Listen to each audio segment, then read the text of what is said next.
UDF ആരുടെയൊക്കെ കയ്യിൽ നിന്ന് പണം വാങ്ങിയിട്ടുണ്ട് എന്നതിന് കൃത്യമായ കണക്കുകളുണ്ടെന്ന് ആറന്മുളയിലെ UDF സ്ഥാനാർത്ഥി അബിൻ വർക്കി. എല്ലാ കാര്യങ്ങളും സുതാര്യമായി തെരഞ്ഞെടുപ്പ് കമ്മീഷന്റെ മുന്നിലുണ്ടെന്ന് അബിൻ വർക്കി 24നോട് പറഞ്ഞു. സൈബർ അധിക്ഷേപം നടത്തുന്ന ആളുകൾ മുഖമില്ലാത്തവരാണെന്നും അബിൻ വർക്കി പ്രതികരിച്ചു. പ്രചരണം അവസാന ലാപ്പിലേക്ക് കടക്കുകയാണ്. ആറന്മുള നിയോജക മണ്ഡലം UDF സ്ഥാനാർത്ഥി അബിൻ വർക്കി 24നൊപ്പമുണ്ട്. അബിനെ ഭയങ്കര ചിരിച്ച മുഖത്തോടു കൂടി ഊർജ്ജസ്വലനായിട്ട് മണ്ഡലത്തിലുടനീളം ഓടി നടക്കുകയാണ്. അവസാന ലാപ്പിലേക്ക് പോവുകയാണ്.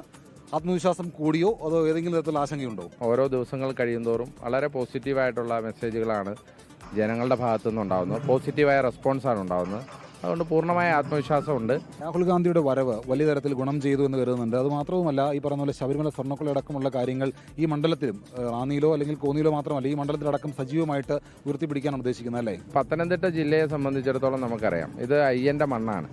ഈ മണ്ണിൽ ചവിട്ടി നിന്നവർ തന്നെയാണ് അയ്യപ്പൻ്റെ സ്വർണം കവർന്നെടുത്തത്. എന്നിട്ടും ഈ നാളിതുവരെയായി അവരിൽ ആരെങ്കിലും പേരിന് പോലും ഒന്ന് പുറത്താക്കാനായിട്ടില്ല എന്ന് പറയുമ്പോൾ ആ സ്വർണ്ണക്കൊള്ളക്കാരെ സംരക്ഷിക്കുന്ന നടപടിയാണ് കേരളത്തിലെ CPM-ഉം സർക്കാരും സ്വീകരിച്ചത്. കേരളത്തിലെ ജനങ്ങൾക്ക് വളരെ കൃത്യമായ ജ്ഞാനമുണ്ട്. കാരണം ഈ സ്വർണ്ണക്കൊള്ളക്കാരെ സംരക്ഷിക്കുന്നത് CPM-ആണ്, അവർക്ക് മറിച്ചു പിടിക്കാനുണ്ട്. അപ്പോൾ അതുകൊണ്ട് തീർച്ചയായിട്ടും ഇത് കേരളത്തിലുടനീളം ചർച്ച ചെയ്യുന്നതിനേക്കാൾ കൂടുതൽ ഈ പത്തനംതിട്ട ജില്ലയിലും ആറന്മുളയിലും ഒക്കെ ചർച്ച ചെയ്യുന്നതായിരുന്നു.